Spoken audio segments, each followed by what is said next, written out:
नमस्कार अमरावती. अमरावती मोटरसायकल चोरी प्रकरणाचा अखेर उलगडा झालाय. राजापेठ पोलिसांच्या धडाकेबाज कारवाईत आरोपीला अटक करत चोरीची दुचाकी जप्त करण्यात आली आहे. 23 एप्रिल रोजी रुक्मिणीनगर परिसरातील वाईन शॉप जवळून सचिन रवींदर रॉय यांची मोटरसायकल चोरीस गेली होती.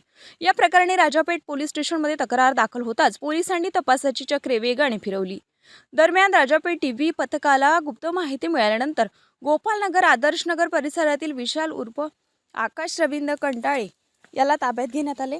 चौकशी दरम्यान आरोपीने मोटरसायकल चोरीची कबुली दिली आणि त्याच्याकडून चोरीस गेलेली दुचाकी जप्त करण्यात आली.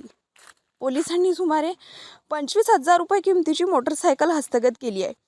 ही कारवाई पोलीस आयुक्त राकेश ओला यांच्या मार्गदर्शनाखाली राजापेठ पोलीस निरीक्षक पुनीत कुलट यांच्या नेतृत्वात डीबी पथकाने केली. या कारवाईमुळे परिसरातील वाहन चोरांमध्ये खळबळ उडाली असून पोलिसांनी नागरिकांना वाहन सुरक्षित ठिकाणी पार्क करण्याचे आवाहन केले आहे.